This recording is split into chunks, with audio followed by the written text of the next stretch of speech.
Chili Dog kicking the show off. I won't start until somebody chats. That's what's up.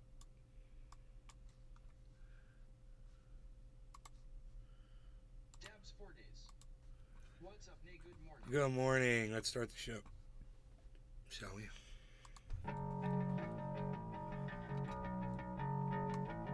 Prepare yourself. Let's get the timing right on that. Prepare yourself. Boom. Got that click. That clicks right at the right time. Get the temperature coming on right at the right time.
It starts with an F.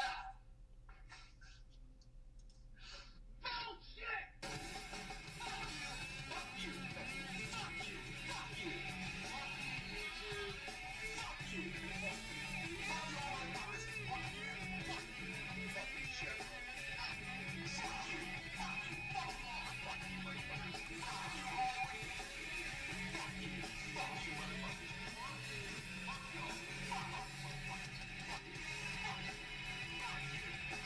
Hello, Trendies. Hello.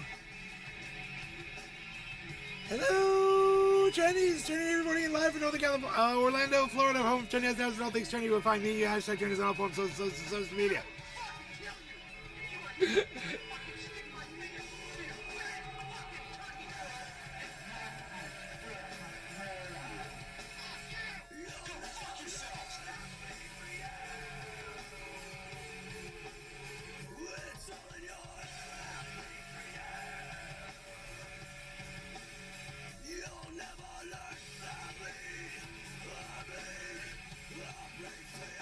Okay. Hello. Welcome, everybody. Welcome to the show. I hope you guys are doing good. Chili Dog and Dabs for Days. Both of you. Okay. Thank you for saying hello. I appreciate you both showing up. I'm going to go ahead and do a dab and tell you that I was watching Carl the Moon this morning, and Ben Armstrong is BitBoy Crypto. He has been fired from BitBoy Crypto because he does meth. Michael Haskey. What's up, Nick? And we were watching him a while back, and I go, he's doing meth again. I could tell he was grinding his jaw. I was like, that guy's doing drugs again. And I told my audience, just a matter of time before everyone starts realizing I'm way ahead of everyone else on it. I said, but you guys watch. I didn't know what was going to happen. I never imagined that he'd lose his whole YouTube channel. But he did. He lost everything. He lost his Twitter. He lost everything. So the reason why is because he's doing drugs again and everybody knows it, right? The people who are in denial about Ben Armstrong's drug use are all the people who benefit from being friends with him. Like Carl the Moon and this other douchebag he has on. Is that why BC is dropping? No. No, it's got nothing to do with Ben Armstrong. No. Yeah, it's dropping and it's predicted to go. They could go as low as 22, 23,000, they're saying.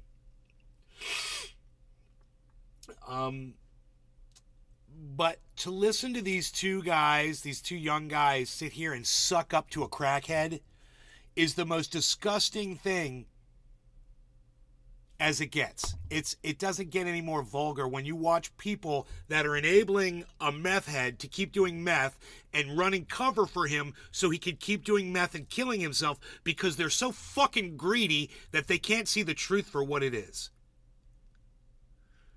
Ben's own team dismissed him. They fired him. The people who work with him every day, the people who make the most amount of money and base their success off of this man, they all said, we're done with you. And Carl the Moon, that means nothing to him. Because he's fucking indoctrinated and bought. You know, that's his buddy. It's like being in a codependent relationship where your partner is using drugs, is in full addict, and you just cover for them, make excuses for them, you lie for them.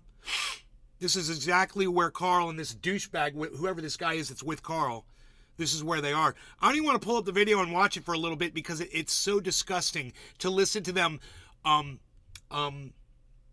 shill for Ben, the crackhead, who's lost everything because he's a fucking crackhead, but he hasn't lost his friends yet because some of his friends are fucking noobs to life, and they don't know a fucking crackhead when they see one.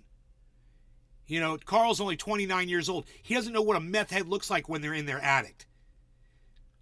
And this is my prediction, is Ben is eventually going to be hitting them up for money when he goes through all of his money.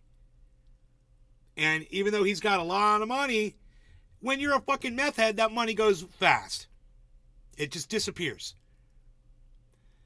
And you watch, mark my words, remember the date, remember the time, whatever, in a year, whenever, you'll see BitBoy Crypto is going to hit such a low. This is nothing, because you still have people like Carl the Moon keeping him buoyant, keeping him treading water. You know, they're underneath him in a fucking, you know, with a goddamn submarine keeping him fucking afloat.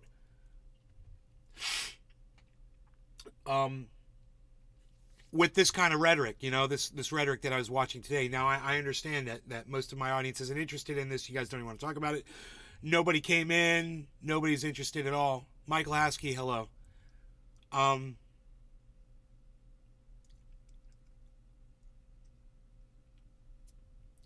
So, because you guys won't even say anything to me in the chat.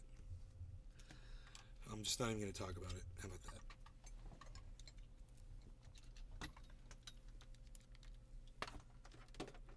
We had a great show last night. If you watched, it was great. We were with Therapy Range. A lot of new people watching the show last night. We got some new subscribers, I believe. Some new followers. It's nice.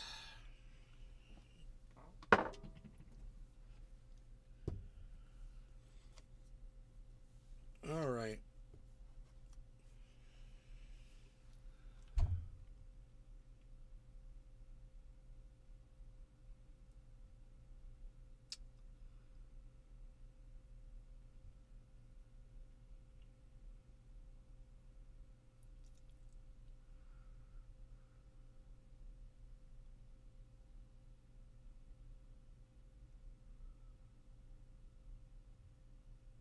Dabs 4 days. You loving the e-nail nay? I'd be loving it if you guys would Cash is fucking... 420. I dated a method head for 9 months till I realized some people can hide it very well, especially when someone is young and ignorant to meth use, as popular down here. Chili dog. Thank you, Cash is 420. I can actually buy more BC. Thank Cash you. is 420. Thank you. Meth asterisk. I was like, I can't believe no one's going to engage me in conversation about this. I'm not even going to bring up the video because no one's even going to talk to me Below about my it. average.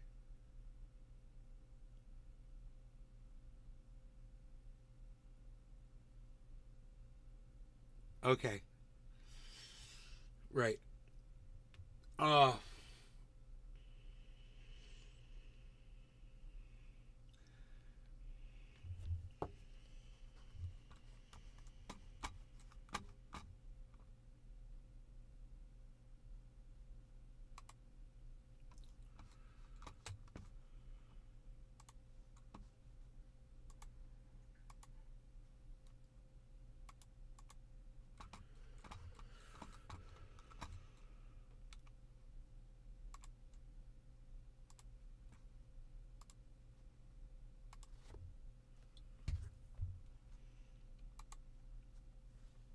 Chili dog.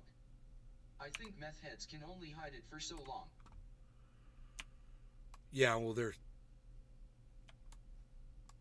it starts, you get into it, it starts, your skin basically starts developing these sores, and you start scratching at yourself. It gets really bad.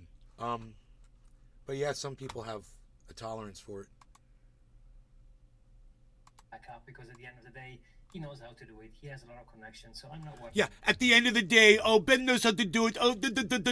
Because, he's a fucking meth head. He just got fired from his other company, you idiot. And you can't even see that. Now, this is 7 minutes in, so they've already been talking a lot of shit. But, they obviously don't know what it means when somebody's grinding their jaw, while they're podcasting. Worried about it. I'm actually happy to know that he's fine and he's okay. You don't know shit about fine and okay, you fucking enabler. You have no idea. You don't know what he's going through right now. All you see is a little email message that he sends, and he's doing great, he's fine, and now you're shilling for him for a meth head.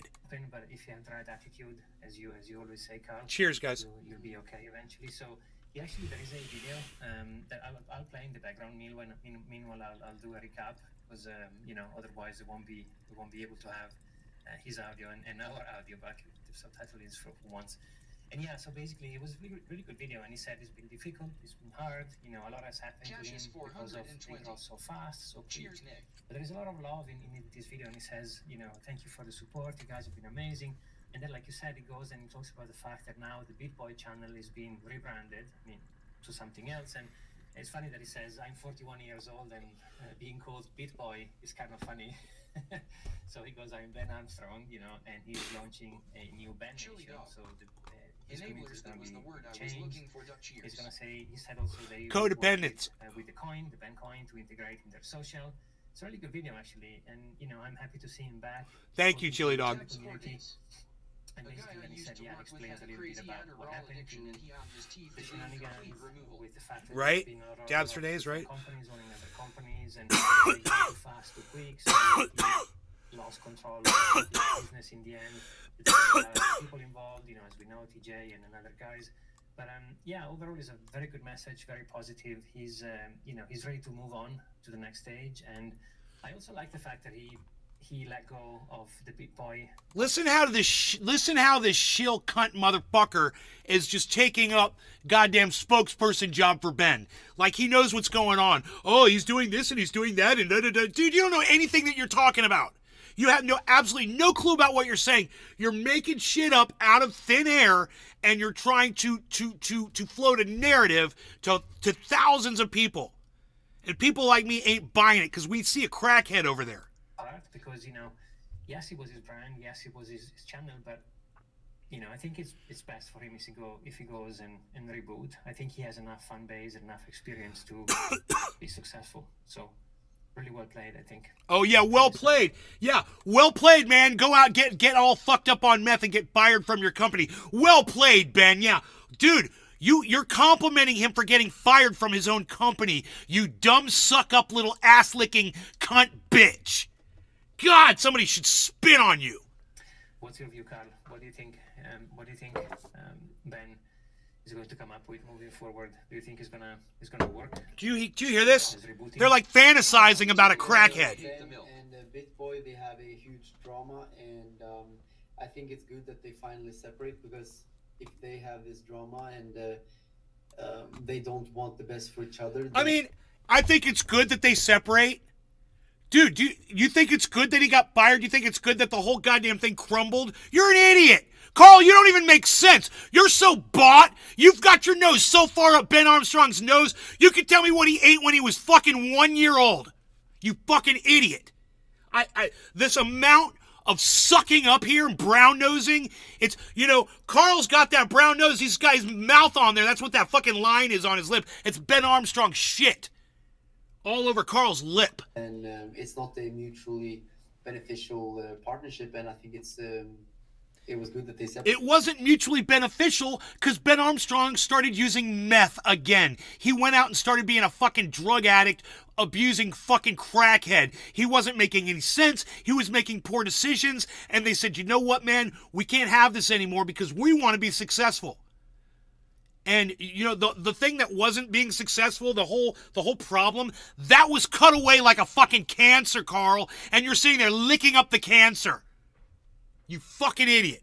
Because you have to be on the same side, you have to work with each other and for each other, and it seems like they were not. So that's just sad, but oh no, I thought yeah, no. You say it's sad all of a sudden? You just said you thought it was the best thing that could happen. In your same breath, you fucking hypocrite. Make up your fucking mind, Carl.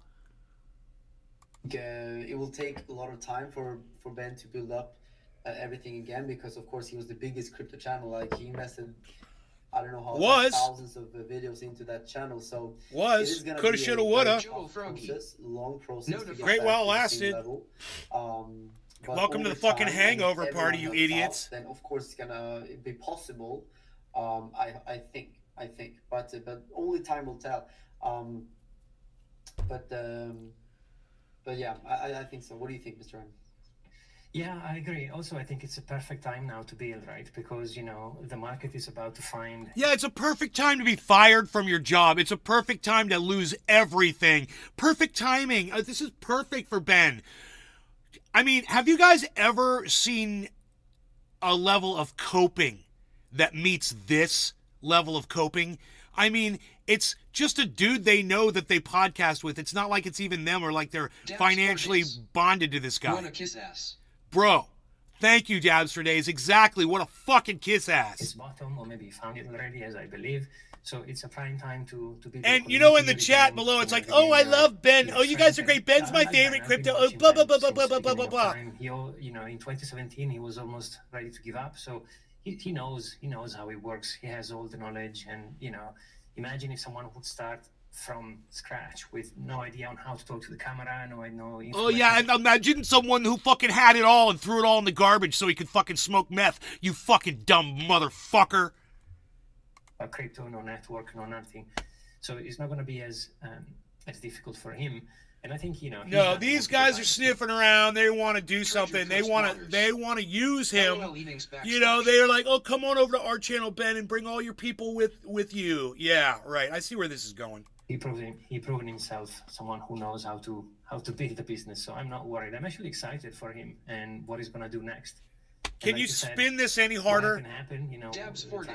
Is there and they'll have to I smell something fishy double. Both of these idiots. This is called indoctrination, man. It's what's fishy. What your bullshit detector is detecting is the bullshit that's coming out of these guys, where they're trying to rationalize a crackhead that just got fired for being a fucking drug addict from his job, someone they're affiliated with, and they're sitting here defending him for being a crackhead and for getting fired from his own fucking company.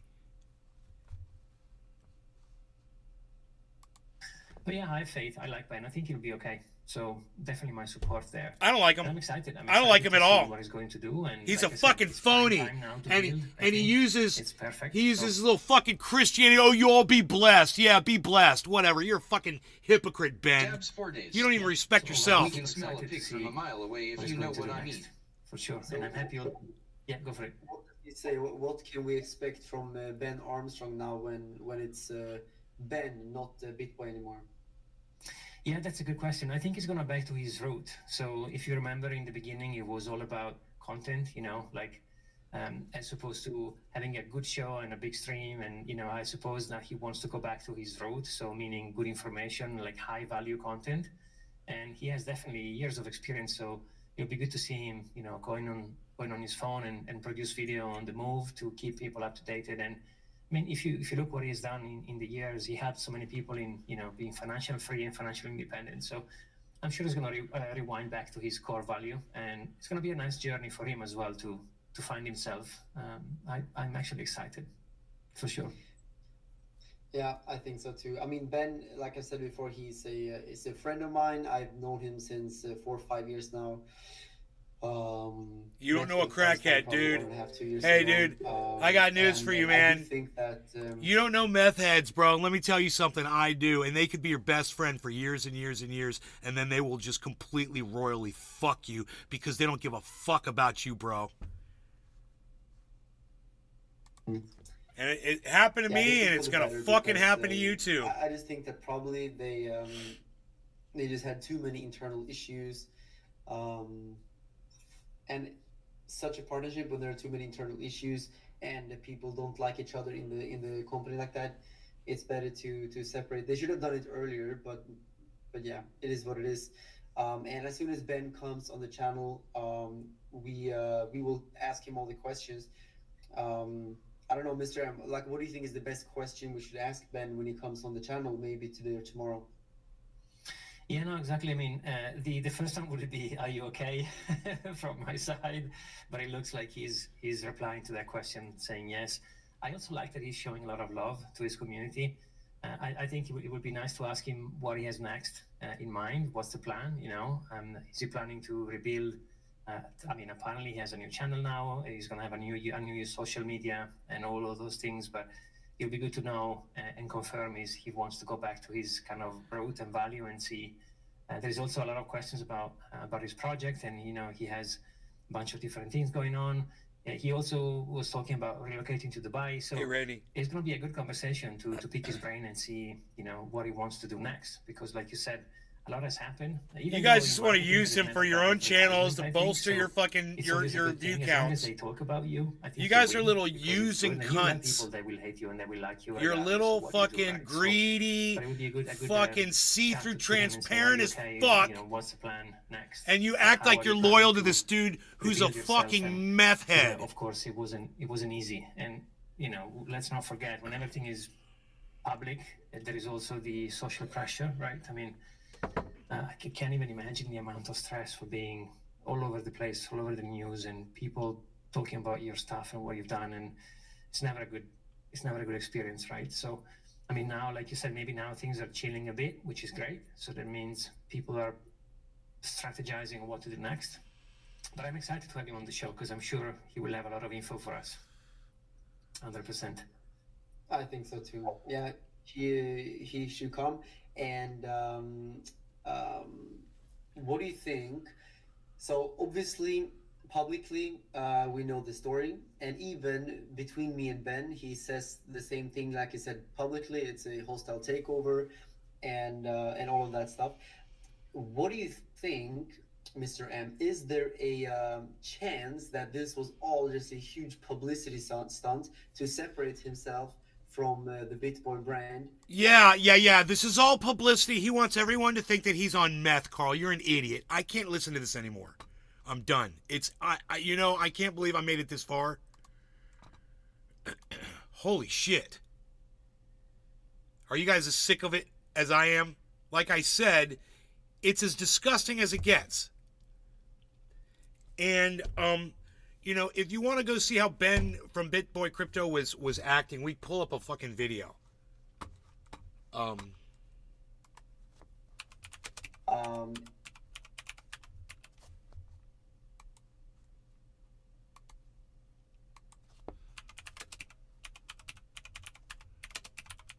Seamer cannabis.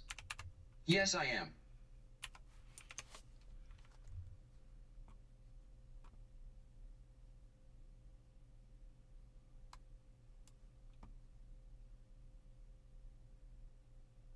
This is 1 month ago.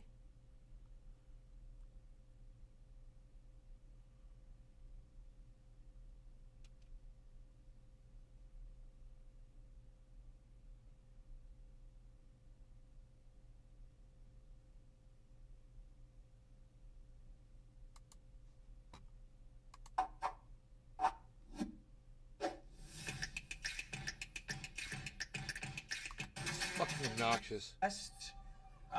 Some stuff I was said right before. Okay.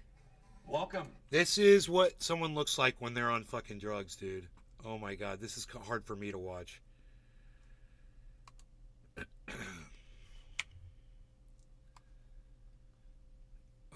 But to me, it's painfully obvious. To BitBoy Crypto, my name is Ben. Today, on the 1-year anniversary of the Celsius bankruptcy, we are going to break down what the latest is regarding Alex Mashinsky, his arrest, some stuff I was said right before the arrest, which is very interesting. We'll get into all of that. So, I guess to start off. See how he's here, having a hard time talking right there? People from Celsius still screwed, still don't have their money. Dude, I'm having such a hard time listening to this, you guys. I mean, it is so obvious that he's gacked out right there.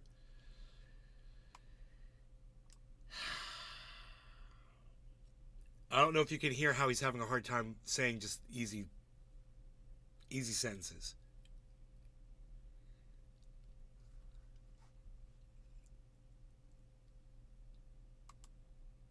So, I guess to start off here, people from Celsius still some stuff I was said right before the arrest, which is very interesting. We'll get into all of that. So, Right there. I was said right before the arrest, which is very interesting. We'll get into all of that. We're going to what to all that? We're going to end up to all that? We're going to end up to all that? Is that what you're trying to say? We're going to talk about all that? I don't even understand what he tried to say right there. For the arrest, which is very interesting. We'll get into for the arrest, which is very interesting. We'll get into all of that. So, We'll get into all that. We'll get into all that. Yeah, all right. We'll get into all that. I was said right before the arrest, which is very interesting. We'll get into all of that. So, I guess to start off here, people from Celsius still screwed, still don't have their money. Everybody's fighting over all this stuff in the bankruptcy, and the retail customers, the ones who put the money in, are the ones who continue to be left in last place here. I have the worst feeling right here that I'm the only one that is seeing him gacked out of his mind right now. I have a feeling that I'm the only person that is seeing this because nobody else is saying anything in the chat. But to me, as a former drug addict, I'm telling you, this is someone on drugs right here, man. This is someone sped out of their fucking brain. Spinning. After over a year, we finally have the arrest of Alex Wyszynski. And I think a lot of people have been waiting for this, and Alex just seemed to think we have the arrest of Alex Wyszynski. And we finally have the arrest of Alex Wyszynski. And I think a lot of people have been waiting for this, and Alex just seemed to think it wasn't going to happen. But, I mean, there are some issues here. Now, look, XRP just had a great day. Ripple defeated the SEC. Absolutely phenomenal. The SEC's, I mean, there are some issues here. Now, look, XRP just had a great day. Ripple defeated the SEC. Absolutely phenomenal. The SEC's credibility is really hurt here. A great day. Ripple defeated the SEC. Absolutely phenomenal. SEC. Absolutely phenomenal. SEC. Absolutely phenomenal. Absolutely phenomenal. Phenomenal. The SEC's credibility is really hurt here. Okay? But now, going after Alex Wyszynski from the SEC, do they have what going after Alex Wyszynski? Now, going after Alex Wyszynski. Now, going after Alex Wyszynski. Going after Alex Wyszynski. Going after Alex Wyszynski. Credibility is really hurt here. Okay? But now, going after Alex Wyszynski from the SEC. You see him trying to... Okay.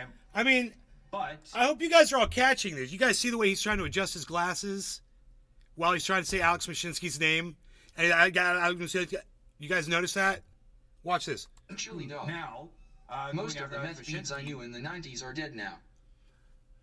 Do you see it? Do you see the him being in his attic right here? Do you see this? He can't even get it. This is a guy who I've watched podcasts for hours and just when he's sober can just lay out sentences line after line. He's always got something to say. And now on this specific upload, he can barely get a statement out. A single line without tripping up and skipping up. And look at him reaching at his glasses, whatever the fuck that was. from the SEC,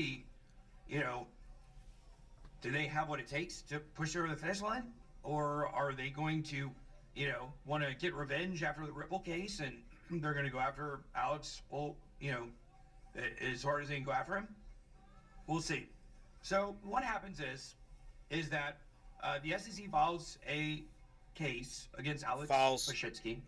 Files the case. 7 counts of things ranging from fraud to commodities violations and everything in between. So they said that he sold $42 million worth of Cell token. Cell, it was in the name. That's a good joke.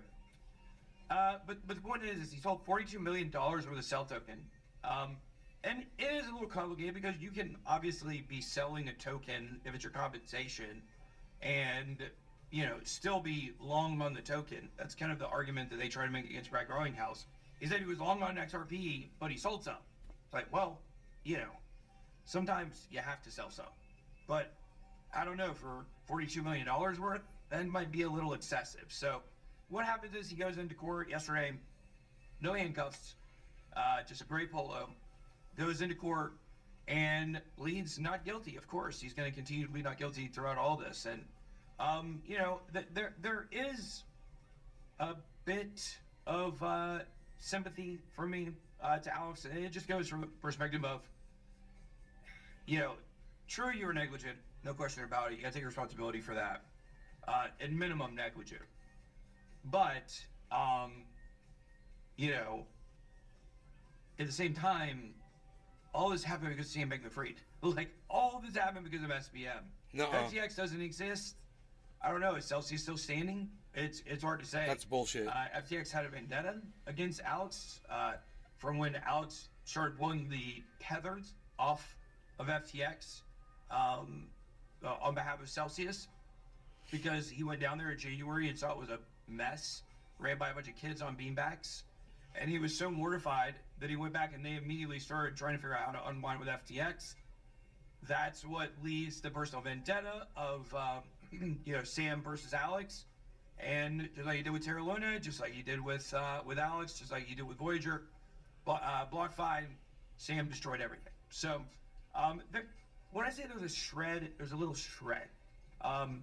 Certainly doesn't absolve him of any of his problems. And, you know, in the game of business, though, you know, there's a lot of fake it till you make it. There's a lot of fake it till you make it out there. And, you know, if you make it, well, you're golden. But if you stumble and something happens or you run into an issue like happened here with Celsius, then, you know, your Ponzi's up. Like, what fucking happened with you is basically the same fucking thing. Funny, right? It's described himself to a T. He was faking it till he made it, but he didn't make it. Don't act like I'm defending him, but you know, I was sent over some documents just the other night. Right before, less than 24 hours before the arrest, it's in these documents, and they explain basically that you know, there's a claim now from Celsius on the FTX bankruptcy for $2 billion. Because they're saying that's what FTX basically cost them with their predatory practices, counterfeiting the Cell token, the whole thing, shorting it to zero, manipulating prices, just the whole thing. So, you know, ultimately, I do believe, though, that justice is going to get served here. I think he'll definitely get at least a heavy fine. But, you know, will he actually end up doing prison time? I think that's questionable. I really think it's questionable. You know, there's a lot of people out there that have a lot of money and they're able to fight in ways that most people can't fight. And so I want to see justice done. I think probably at least a couple of years in prison should be on the table. But, you know, will it happen? It's hard to say. So there's this new, you know, $2 billion claim against FTX to get their user funds back. And that would actually solve the insolvency hold for Celsius if they were to win that. But once again, Celsius now jumping in front of the retail customers from FTX. So, you know, it's, you know, damned if you do, damned if you don't, I guess. But I think that when it comes to Celsius, obviously it's dead. Either they may try to launch a new company, whatever. We'll see. I think there's too much carryover from the previous administration, even right now, still on Celsius. So that change of guard really needs to happen, and people need to stop associating Alex Mashinsky with Celsius because he's not the CEO of Celsius anymore. Always be the founder, but he's definitely not the CEO. And, you know, he's facing a lot of serious charges here. So we'll see what happens. My prediction is I think he'll get 2 years in prison. That's what I think. I think he'll get 2 years in prison. And I believe that he'll get some heavy fine. And, 2 years in prison isn't the end of the world for him. And, it definitely hurts credibility significantly. But outside of that, he's already rich. Who cares? Maybe just fade off into the sunset, possibly. And I think that the reason why I believe he is going to get some time is going to be because of the literal lying that he was doing to suppress what was actually happening. That's what I think's got to get him. I think that saying everything's fine the week that everything's falling apart, like, that's manipulation. You should have just been honest and give everybody the rundown of what was actually happening. So if he would have done that, I think maybe things would be a lot different for him right now. There'd definitely be a lot of sympathy for him out there. But at the end of the day, people don't really have sympathy for millionaires and billionaires, and especially those who are involved in fraudulent schemes. And, like I said, minimum negligence. I think it's that corner cutting of the line about what actually was going on with Celsius and the pivotal moments that could have changed someone's financial future. He suppressed it, and I think that right there is what's going to end up getting him. So we'll see. I definitely wouldn't put this on the level of Sam Bankman-Fried, but it's definitely in the upper echelon of cases and importance. And 1 year after the bankruptcy, it's good to see things finally at least advancing and moving on. Alex believes that Celsius customers are still making 70% of their money back. So we'll see. All I know is possession is 9/10 of the law. That's all I got. Be blessed. Mr. Blue 313 says Finn. Morning, Fucking folks. stupid ass hypocrite bitch.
Video that is quite shocking, and so just wait for that. But first of all, Bitcoin had a pump, and now we of course saw a this is not the easiest video that I ever had to make by any stretch of the imagination, and I've got a couple words on a piece of paper.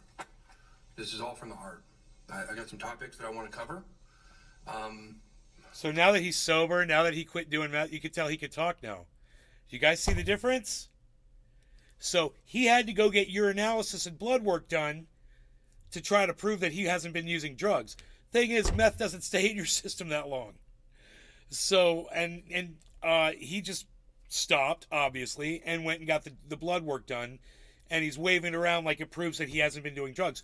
But all you have to do is go watch that Alex Mashinsky video that we just watched and listen to how he's talking all broken up and choppy and acting all twitchy and shit. And look how he's acting now that he's off the shit. You can see he can talk normally again, right? Watch. Is that serious? That was not, I guess that was a comic relief we all needed at this moment. You have to laugh until you cry. So, first I'm sorry.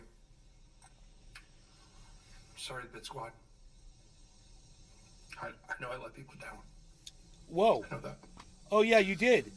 You did let people down. Yeah, he's taking responsibility for this. So what I heard up until then was that, it's everybody else's fault and it's an attack on him. And what Carl the Moon just said, it's a hostile takeover. Oh, no. Now he's apologizing and taking some responsibility. This should be really interesting. My family down. I've let the Bit Squad down. I've let everybody down. I failed. I was so strong for so long.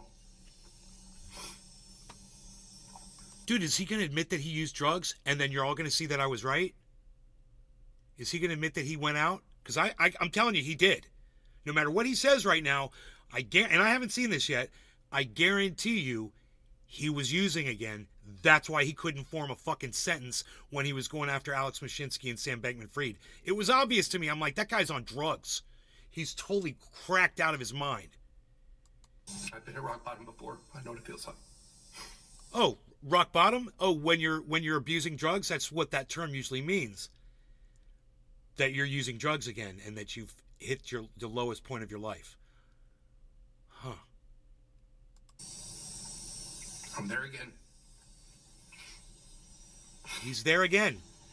So, the word relapse is an interesting word because Boom! You know, I don't want to make fun of an addict that's going to actually come clean and admit to everything that he's been doing. But God damn it,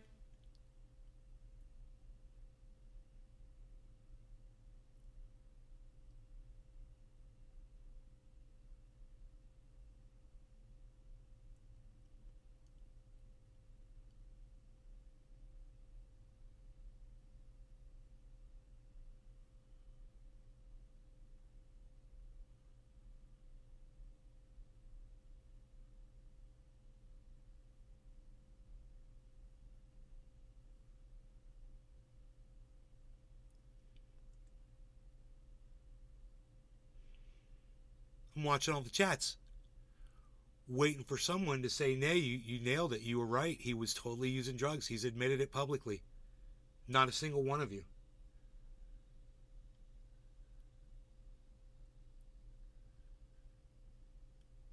Not one person in my chat.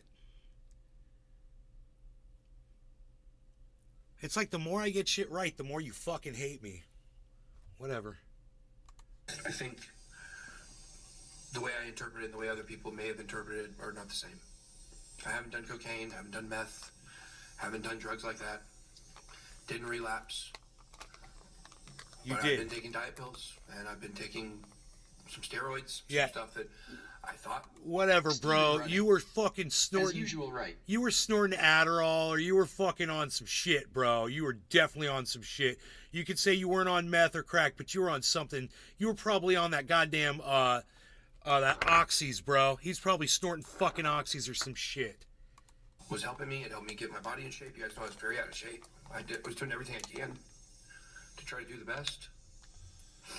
And, you know, the thing is that I guess I was acting crazier than I thought I was. No, dude. This is bullshit. Now, I'm calling bullshit on him. He was on some fucking meth or cocaine or some fucking... He was on oxys or something. Snorting Adderall. He was doing something hardcore.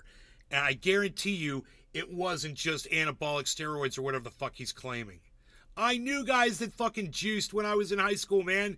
They were a little angry on the weekends and they would get into fights, but they weren't making decisions in their lives that were, devastating. They weren't getting fired from their jobs or anything like that. You know, I've never seen anything like this except with drug addicts. And I'm talking about crackheads and meth heads. You know, and people who snort pills. These things were affecting me more. Thank you, Steve Running, for being the only person who can give me credit for nailing this. Yeah, he's definitely been on some drugs. More than I thought they were. And everybody around it could see me, and I just couldn't see it. And obviously, a lot of people know at this point, and if you don't, you're going to know now, I had an affair. I did. And I know that I have a family brand. That's my brand. Family.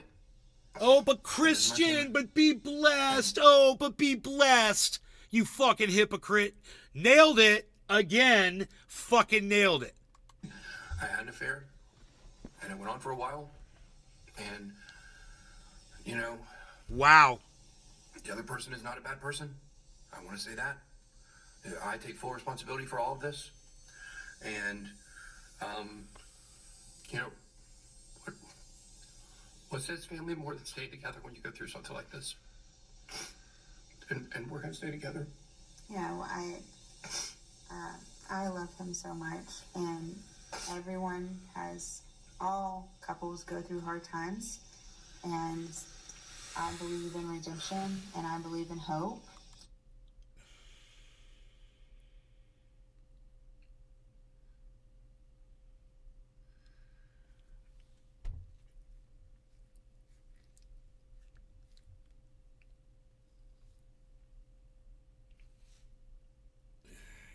Better be running to the doctor, honey, and seeing if you got anything. And I fully believe that Ben and I, we've invested too much in our relationship for either one of us to walk away. So we are committed to making us a priority and coming out a lot stronger. I give him credit for going public. It's the only choice he had. Because I was destroying this motherfucker every chance I got. Really hard for my kids. I'm sorry to them. With nothing but the truth, man. I just think at the end of the day, my perspective of what was going on was probably not accurate. Years ago, when I started interviewing people, he was one of the first people I asked to come on the show to interview. And he responded. They responded, and they said, we'd like to check out what your show's about. I'm like, yeah, I told him I was a pro-cannabis channel on YouTube. And they checked out my show, and they respectfully declined. They didn't want to have anything to do with me, because I'm the big drug user. Oh, I'm the big drug user. Okay, Ben. The truth may be somewhere in the middle. No law regarding cannabis. Cheers, guys. Is that I've messed up, and I can't make an excuse for an affair. I can't make an excuse for it. I absolutely cannot. And I said a lot of things about the people that work with me. And like I said, this is me looking at it from my perspective. From their perspective, things were different. And they didn't want to talk to me about this. People haven't wanted to talk to me about it. They've known for a while, and they just. It felt like cannabis. When I got confronted about it that Cheers. I was ambushed. That's how it felt. It felt to me I was ambushed. My company, I built it in a way that I'm not in total control of it. Cheers. I'm not. There are things I can do legally. There are things I can do. It was an intervention, Ben. But at the end of the day, if I want to save BitBoy Crypto, it was a Ben intervention. Or you love to hate, or the other. If I'm gonna save it, then I've got to give in. And I have to fold. And I have to go and work with these people.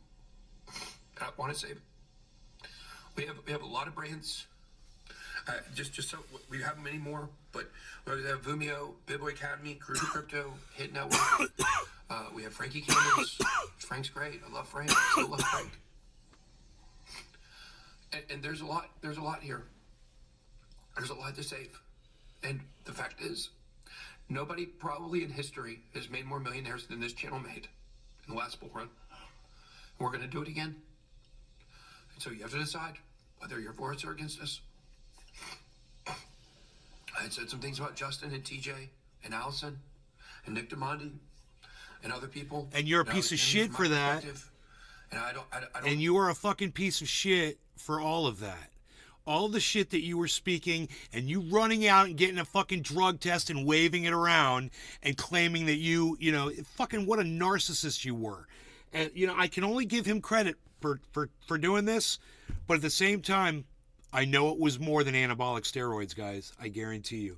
No, I haven't got to talk to him yet. We're going to sit down and talk, I believe, and try to get all this straightened out. But, all of our brands that we have are amazing. There's no better academy than BitLab Academy. There just isn't. It's phenomenal. Kelly does such an unbelievable job. Our newsletter, Dana works on that. Unbelievable. And content goes into that newsletter. Frankie, one of the best TA guys out there. Hit Network, we have tons of channels under that. We have Around the Blockchain that we incubated on my channel. We have a new show that we're going to be debuting at some point. And Vimeo, look, when it comes to NFT platforms, there's not going to be a better platform than Vimeo. Justin and I have talked. I've talked to Justin. It's like... Me and Justin, This is like psychotic. I think we came to an understanding. We do love each other. We've been friends for 15 years. This was, bro, I went out once. Friends for 15 years. Dude, when I was sober... And I care about him and his family. I was sober for years. And I went out, dude, and I fucking used cocaine. And I remember contacting some friends and saying, I'm out of control. It was immediate. I mean, I used for a few hours, and I was like, I'm out of control. I can't stop. I need you guys to come help me. I called some friends, and they came and helped me out. The difference between me and this guy is I knew as soon as I started, I wanted to see if I could use drugs again and just use them casually, and I couldn't. I was proving it to myself, right? He fucking just went out. He's like, I'm going back. I want to go back to that. And he made the conscious decision to go back to using drugs again. You know, it took him way too long to fish himself back out. As far as I'm concerned, I saw this coming 6 months ago, guys. You know, it was when the Sam Bankman-Fried thing happened. I don't know how long ago that was. But it was when that Sam Bankman-Fried, and I saw the way he was behaving, and I was like, he's not being rational. I was like, he's acting like an addict. And he's blaming everybody else for him losing money. I was like, he sounds like a crazy fucking gambling addict. You know, and I watched him, and I was like, oh, he's on drugs again. Because I know he used to be a meth head. He's talked about it before. And I was impressed by how far he'd come from using drugs, like the MyPillow guy. You know, like very successful in crypto, and he's the most popular podcaster in crypto on YouTube. What an accomplishment. I was impressed. I wanted to interview the guy. He was doing great. He's very articulate. You know, the one thing I didn't like was the way he spoke. He would break things up like this. He would talk like that, and then he would go like this. And I fucking hate that shit. It drives me crazy. But, you know, he thinks he's a goddamn sports announcer. And sometimes when you're in business and you're in the heat of battle, you forget the things that are really important. What's really important are the people that are around you. How you treat them. And Vimeo is going to do amazing. Vimeo is going to be the NFT platform. I told you guys in the beginning, when we got involved in this, it was going to be the platform. It was going to take out OpenSea. We didn't know somebody else was going to take it out first. But when Vimeo comes out, you're not going to see an NFT platform that's going to be able to touch it. And yes, NFTs are down and they seem like they're dead, but they're not. They'll come back. Crypto seems like it's dead, and just one pump, and all of a sudden everybody's interested again. And so we're all going to get through this. We're going to get through this together. And I just ask you guys not to turn your back on me. I do care about everybody. I care a lot. I care about crypto adoption. I care about Bitcoin. I care about making Bitcoin the moment that brings in the adoption. And as bad as this situation is, and it's really, really freaking bad, way more people are going to know about crypto after this, I believe. So, you know, a sacrifice for crypto adoption for you guys. That was a joke. That's all I have to do, my jokes. That's it. But I love you all. And I don't know how long I'll be gone for. I don't know. A week, a month, I don't know. But I'm gonna come back. Took me 9 months more than ever. In rehab. I just know I'm a fighter, and I'll continue to fight. I love you guys. People that's been going out. Go to rehab. Go to rehab, bro.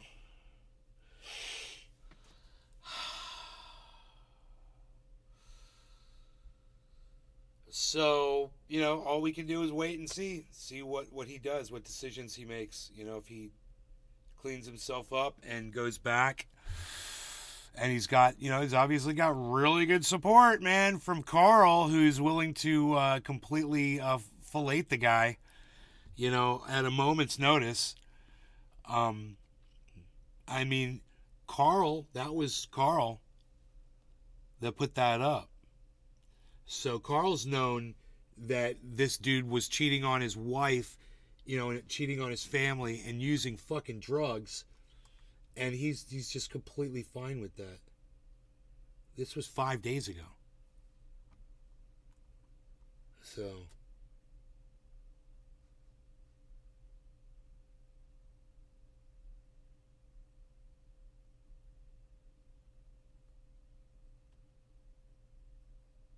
Dude, oh my God, dude, how old is that?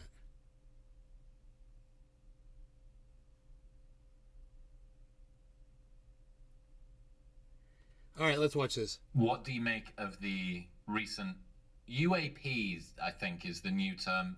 Eric, you need to get up with the times here. They're not UFOs anymore. That's the old... I wasn't even in this game when it was UFOs. So. Okay, Great camera. Okay. So what do you make of the recent UAP stories and attention and response? Look how warm everything looks. I'd like to ask you first. Looks like a movie. So I had a look at the first whistleblower from about 2 months ago quite closely with Andy Stumpf, who used to have pretty high-level security clearance, and he explained to me about how unimpressive that particular type of security clearance is, how very common. Which one? This is David? Yes, David.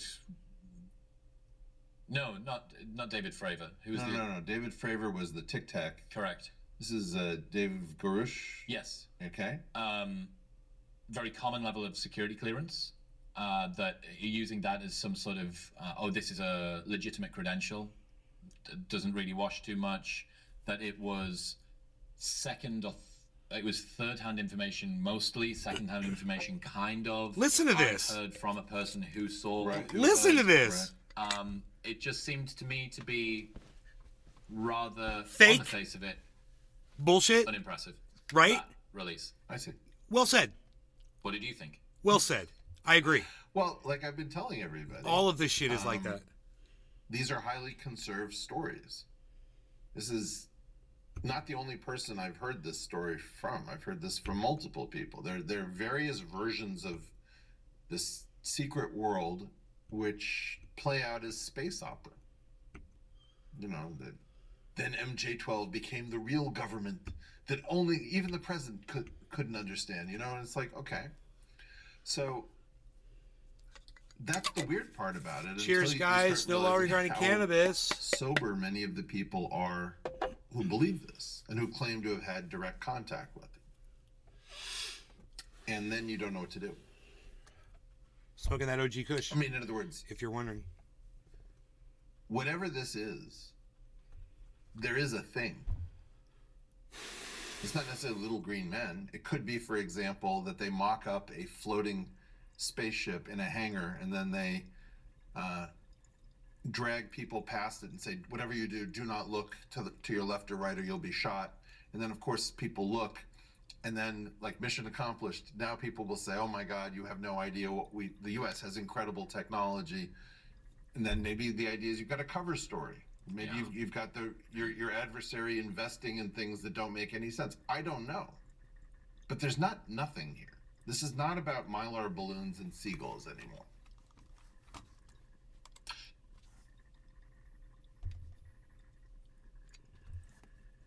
Chili dog. I loaded super sour orange.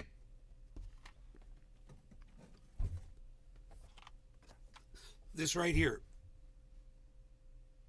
This one point.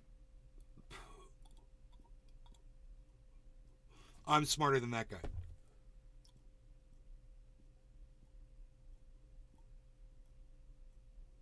I've got more information at my disposal than he does. More experts to back up what I say. And he claims, this guy just claimed that there's more to the UAP thing than just seagulls and metallic birthday party balloons. You heard him say that, right? He literally believes that there are objects in the sky that these guys have seen with their eyes that they're reporting. That's what he believes, and he's got nothing except the words of a few people to back up anything that he's trying to push down your throat. So I'm going to back this up, and I want you to listen to him. That's what he said. Yeah, listen to him say it one more time. Because to me, it's shockingly pathetic that this guy passes himself off as some kind of a deep thinker and literally says this. Things that don't make any sense. I don't know. But there's nothing here.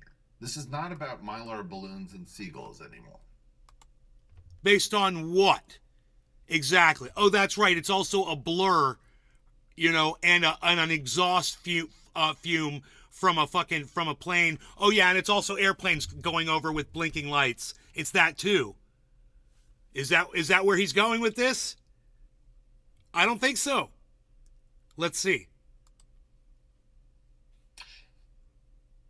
Oh, he just let it hang. Can you believe that? Really? What's your evidence to back up what you just said? It's not Mylar balloons and what did he say? Mylar balloons and seagulls? Okay. Well, what do you got there, Eric Weinstein? What do you got there, Weinstein? What do you got, buddy?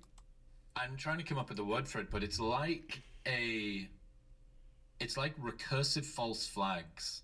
Yeah. In a way, where the goal is not to give or hide truth. The goal is to fire hose with information so much that the truth can no longer be discerned. It's a haystack of bullshit to make sure that any needle is very difficult to find. It is. No. If there was a needle to find, all of these crazy loony bins out there like you would have already found it a long time ago, bro. There was nothing to find. That's the problem. You completely phrased this incorrectly. Bullshit haystacking. I love it. Yeah. Okay, so they haystacked the crap out of this thing. I have no question that there was something that was used to develop U.S. aircraft like the B-2 bomber and the SR-71 Blackbird. So if you see something crazy in the sky, better that you think it's a UFO from outer space than some advanced thing from Lockheed. I have no question that we used this to deal with things like the Chinese balloon shoot down, where we shot down several things in a week and we couldn't recover debris from any of them. We did recover debris from all of them. So fucking weird, dude. This guy, they literally have video of them fishing the stuff out of the ocean. Why am I smarter than this guy?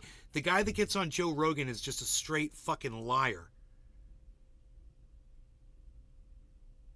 You all know it too. You're all smarter than him too, because you've all seen the video of them fishing the shit out of the ocean.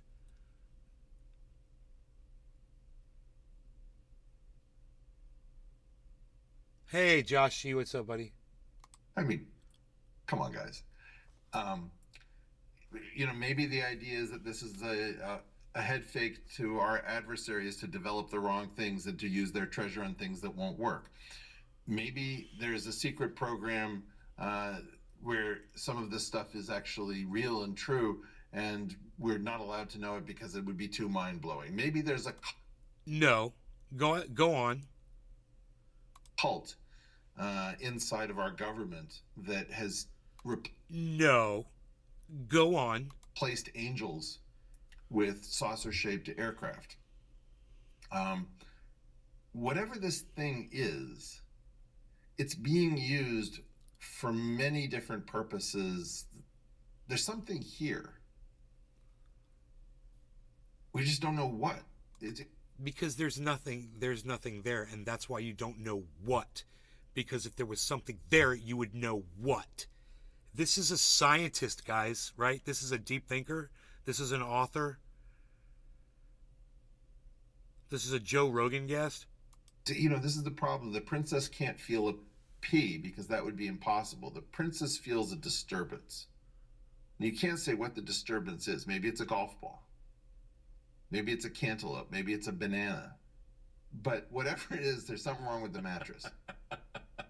No. Because the princess could be lying to you, Eric. Did you ever consider that, Mr. Deep Thinker? Did you ever think that humans lie and make shit up so they can be on podcasts like this? Huh. You're a gullible man, aren't you, Eric? Yeah, it seems to me this fire hosing, the goal of uncertainty. Right. How do things muddle out?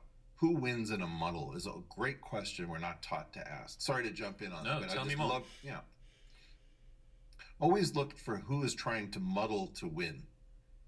Like, very often you're in a dispute with entrenched status quo, and somebody will say, well, I guess we'll have to agree to disagree on this one. Like, oh, well, who wins if we agree to disagree? Oh, it's you. Right?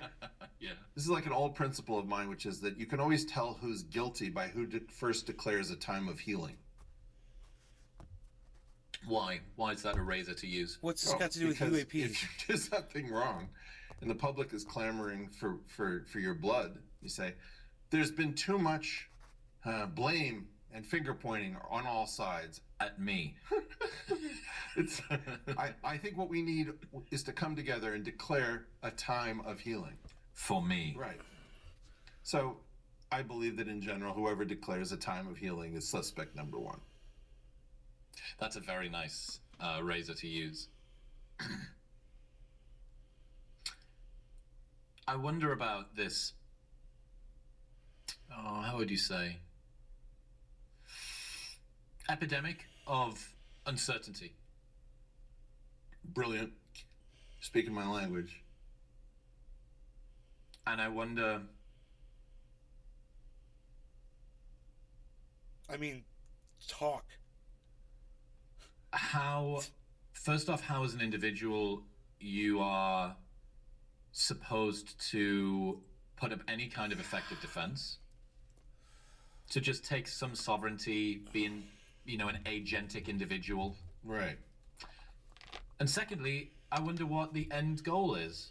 I understand why uncertainty would be useful for manipulation, because if people can't discern truth from untruth, it can be easy to poke them and prod them and float them in particular directions. Right.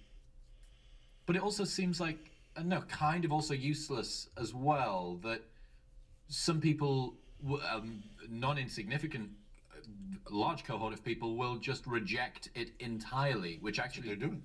Which actually makes it more chaotic and more unruly. So it makes me think, well, maybe if this is the case, if the fire hosing is happening, right, this epidemic of uncertainty, oh, jeez, maybe the outcomes were predicted but haven't manifested in the way that was intended. Maybe there's more of a rebellious streak in... Say more about that. I'm not trying to understand you. That if people who... If you make the public very uncertain about most things by overloading them with information, or by even the... It doesn't even need to be coordination. It could be a byproduct of having 24/7 access to the entire world's population through Twitter and Instagram stories and blah, blah, blah. Right. There is so much I can no longer discern, even due to a multiplicity of opinions that's not coordinated to be a multiplicity that go in opposite directions. Right. If it was coordinated, the outcomes that are occurring at the moment, a lot of the time don't seem to be happening with people just, oh, roll over, tell me exactly what to do. There is a massive, non-insignificant cohort of people that say, I'm checking out, and I now no longer trust anybody at all. And that doesn't or seem... anything. Yes, and that doesn't seem to be, if the goal was ease of control, that doesn't seem to be effective for the person that wanted that, or the group that wanted that to be the outcome. First of all, I'm really glad to get a question about this as a sea change, which is that our lives have become wall-to-wall uncertainty. We can't discern. If the Japanese attacked Pearl Harbor today, we would spend 10 years discussing whether it was a false flag, whether it was actually the Japanese, whether there was any attack, whether it was a soundstage, whether it was a psyop, whether it was a... I like that he's saying this, and he's part of the problem of that. He's one of the people that puts out that kind of rhetoric. Yeah, it's exquisitely hypocritical to hear him saying what he's saying right now. But he's right. If the Japanese attacked Pearl Harbor, it would be 10 years before we figured out what the fuck happened, because we'd be so busy fucking, oh, those are feds. You know, we hear it all, man. Oh, it's the LGBTQs coming for your kids. We've heard every fucking excuse. You guys are all, everybody out there is in fear. Complete fear of shit. And, oh, it's a government conspiracy, and it's the goddamn CIA. It's a CIA psyop. Listen to him say this again, because I completely agree with this. Pearl Harbor today, we would spend 10 years discussing whether it was a false flag, whether it was actually the Japanese, whether there was any attack, whether it was a soundstage, whether it was a psyop, whether it was a, you know...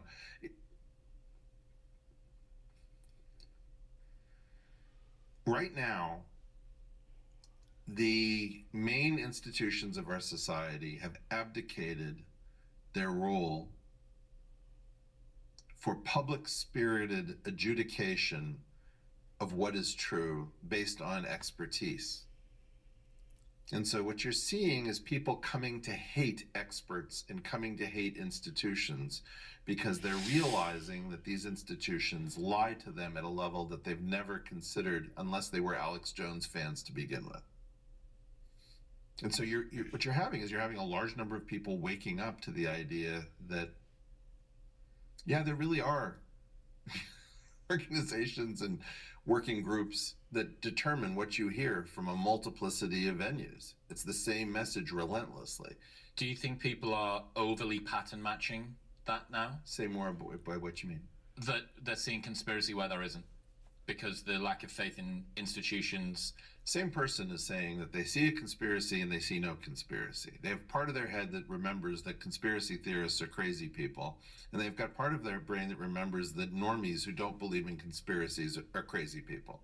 And they can't integrate those things, right? They cannot figure out, how are these things being coordinated? Am I a crazy person for seeing these patterns? Am I a crazy person for ignoring For them, believing them? For when they're unearthed? What you're seeing is a complete destruction of bedrock reality that if you weren't actually physically there. How do we know that these people actually met in a warehouse? Is this really a table, or is it just, CGI? Was it green and we could superimpose wood onto it? Nobody knows what's true. And,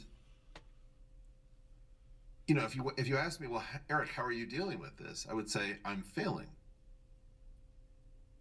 I'm just flat out failing, as are all of you. I'm just more honest about it.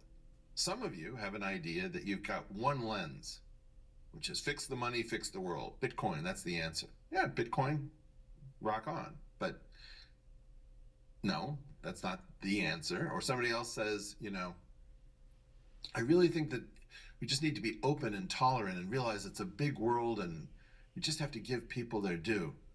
Well, that doesn't work either. You can't just let everything run riot, or we have to go back to Harmony One is one penny, guys. At home? Are you kidding? We have to abandon. You our get it for institutions. 1 penny Wait, right now. Harmony One. We're going to abandon our institutions. Do you know what that looks like? Nobody has an answer. In other news, this episode is brought to you by Shopify. Shopify is the e-commerce platform Yeah, good luck with the Shopify, buddy.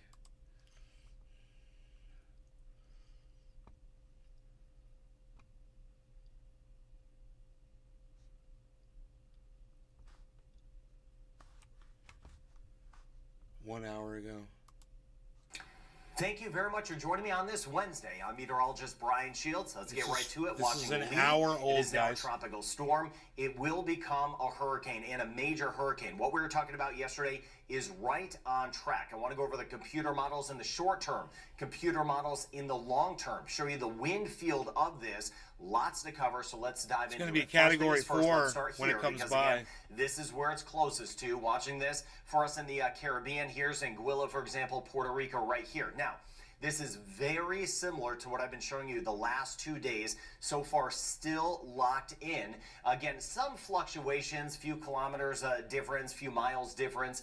As of now, this would put the center of this, if you're following the European model, 250 miles or 400 kilometers north and northeast of the northeastern Caribbean. And the American model, about the same. Both have been very similar, which is good. It's nice to see some agreement out there. They're picking up on what's going on in the atmosphere very well, very consistent. On this heading, again, it puts all the hurricane conditions and all of the sustained tropical storm conditions north and northeast of the northeastern Caribbean. This would be north of Puerto Rico, for example, as we work our way into the weekend. So let's start here. Let me show you this. This is the American model. Again, it's about the same as the European model right now, at least in the short term. Now, again, here's the Dominican Republic, Haiti, Dominica right here. Now, this is jumping ahead Friday night into Saturday. Let me stop it here. Saturday morning. Saturday morning, again, all eyes on this. Any shift with this would make a big difference. So again, I am watching that hour by hour for you. But as it stands now, again, the core of this would be just offshore by Saturday morning, offshore of Antigua and Barbuda. God, that's offshore 4 of St. days Martin. away, so again, dude. I'll be watching this on Saturday carefully for you. Same thing as we get into Saturday afternoon. Well, are we going to feel any of the rain bands? Are we going to get any of that? Now, as it lifts a little bit more north of the islands, that's when we'll start to see some of the rain bands trying to wrap in. But it's not the core stuff. The core stuff is here. That is what I'm always super concerned about. I don't want a hurricane on top of anyone. So again, that's the core stuff. Go drop a hydrogen bomb in the middle of that thing. Look at here, Sunday evening. Throw it off kilter. We may get a few rain bands sneaking into this, no doubt. You get some rain bands in the Caribbean, we know how it goes. That could give us some brief downpours, some gusty winds for a time. But the core is the concern because, again, this is going to be so powerful. This is by Monday morning. They need again, to drop to a the Moab north. on So that again, bad on boy. track, keeping A all Moab. the hurricane force winds in the sustained, And push it which over kind to of the constant side. tropical storm force conditions to the north. This would be later on Monday, north of Puerto Rico by a decent measure. Again, it's super close overall, but again, keeping all of this action offshore, we will get it. It's not even picking up. The models don't always pick up on it. There will be some big feeder bands that kind of stretch into that. As I mentioned, that could give us some of the gusty winds, some rain at times. But again, there is the action in watching down the road Turks and Caicos. By the time we get into Tuesday, if it stays on this heading, again, yeah, it's too close for comfort, of course. But again, it would put all of that action off to the east and northeast as we work our way into early next week. So on track. Still watching these zones from the Dominican Republic down toward Martinique. We're on high alert. Thank you for sharing this channel. I know you've been getting the word out. I've been seeing it on different platforms. Thank you for doing that. Again, the northerly track now is holding. I'm watching for changes. Again, we will, of course, get the very high and dangerous seas. And again, some of those rain bands that I was talking about that kind of feed into the system. Yeah, those are going to be moving by. And yes, we'll get some gusty winds. Dude, look at all those storms. Let me broaden out just a touch and then get into the computer models and the steering conditions. This here is still what's left of Idalia. Dude, you see all the storms again, behind here in this Nova one? Scotia, and that's a good thing because, again, that's been paving a little bit of a path for this to take a bit of a turn. And by the way, there's some stuff back behind it. I do believe there's going to be a lot more development back behind it, but that is down the road. Again, that's what I latest said. track. This is from the National I'm good, Hurricane aren't Center. I? They are locked into this too. That's Not why you much watch me variation for your because, again, news. the models are in such good agreement. I'm good at doing this. Which is good to see. Even if this were to go somewhere, that's good to see the agreement because at least that would give folks the time to prepare for this system. But again, the cone, which the cone doesn't, it's not an impact cone. That doesn't mean where their impacts are. Again, once it's over here, the impacts are going to be far outside of the cone, but it does show where the center may go. And again, even the closest approach would keep the center offshore, but the Hurricane Center does have this, of course, as a major hurricane. Winds could be 150, could be upwards of 160 miles per hour. This is going to be, it's going to be a beast. It's going to be a scary system to look at. We're all going to be, even with everything in good agreement, I'm going to be nonstop looking at this like, come on, let's make the turn here. We need this to make the turn. Everything says it's going to turn to the right. Turn again, not quite yet. And every single model says it's turning to the right. Kind of going off to the west a little bit. That doesn't mean it's off course. Again, they wobble and you kind of smooth it out. But again, all of the models are keeping this over here. These models aren't really good ones. It's really this core right here. Again, these are computers. Not all handle situations the same way. Do take a super powerful system just to the northeast of the Caribbean. Looking out, this is the American model in the variations of this. And again, showing a curve. I do believe it's going to be a little bit more to the west. I think it's going to stall out some. What happens in my decades of doing this, these systems, as they make a curve, sometimes they stall out a little bit before another system kind of picks them up, and it's kind of figuring out the environment and where it wants to go. But with that said, again, as I've been mentioning, Canada, Bermuda, of course, yeah, I want it to make a curve, but I do not want it to curve right into Bermuda or anyone for that matter, hoping it kind of splits everyone, and that's still a possibility. But again, Bermuda, Canada, Atlantic region, New England, Northeast as a whole, Mid-Atlantic, keeping a very close eye on this, as I know we are as well, Bahamas, back through Florida. So again, here's what's left of Idalia here, keeping this area of high pressure over here. God, Idalia's still going. Channel, high pressure is like a blocker. If that were right here, that would be super bad news. That would be like a fence, and then this thing would just move to the west. So thankfully, what's left of Idalia here is left kind of a break or an open gate where this could at least slide somewhat up to the northwest. But again, when it makes these turns, that's going to be critical. critical kind of where this goes long term. And long term, nothing is clearly locked in with this. And I mean, these things have changed. We've seen changes with Irma in the past, Florence. We could go down the road with changes in hurricane systems, hurricanes and systems as a whole. Now, this is by the time on the European model we get into Thursday. Again, this point it's going to be, this is tomorrow, an intensifying hurricane. It is going to intensify quickly. Category 4. Category 5. I want to show you the intensity in a second and how long it could stay that strong. You see it here, though, European model going out in time. Now I want to bring you into Friday and into the weekend. Again, just like the American model, keeping it, again, offshore. This little disturbance may be catching your eye. I know a lot of folks love weather. I do love weather. I don't like storms on top of anyone, but I do like weather.